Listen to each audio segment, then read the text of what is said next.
நள்ளிரவு நாடனமும் நடுங்காலையில் தப்பித்த ஸ்வேதாவும்.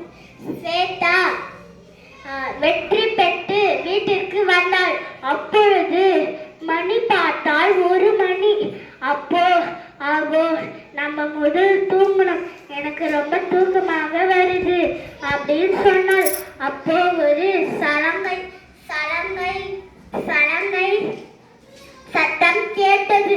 அப்போ அவ அதை காதுல போட்டுக்காம தூங்கணும். அப்போ மணி பார்த்தால் 3 மணி.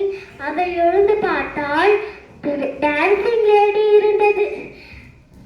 அந்த டான்சிங் லேடி பார்த்து பயப்பட்டாள்.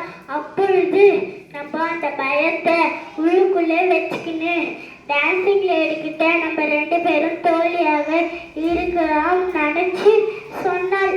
அப்பொழுது டான்சிங் லேடி நம்ம 2 பேரும் தோழியாக இருக்கலாமா என்று சொன்னாள். இருக்கலாமே என்று சொன்னாள்.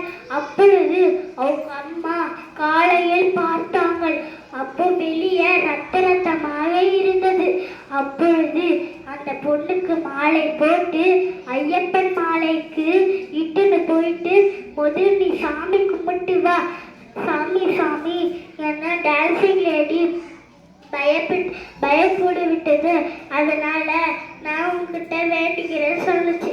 அப்போ அதோடைய உடம்புக்குள்ள இருக்கிற ரத்தத்தை எல்லாம் கீழே போட்டு மீதெல்லாம் நக்கு நக்கு சொல்லுச்சு. நான் நக்க மாட்டேன்னு சொல்லுச்சு.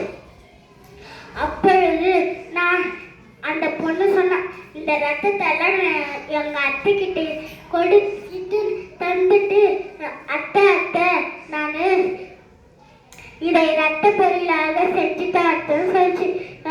அந்த ரத்த பொரியல் நல்லா இருந்துச்சு. அவங்க அத்தை அந்த பொண்ணு ஊர் மக்கள் எல்லாம் சாப்பிட்டாங்க. அந்த ஊர் மக்கள் எல்லாம் டான்சிங் லேடி ஆயிட்டாங்க. அப்பொழுது அவங்க அம்மா கூட சாப்பிட்டாங்க. அவங்க அம்மா கூட டான்சிங் லேடி ஆயிட்டாங்க. நன்றி.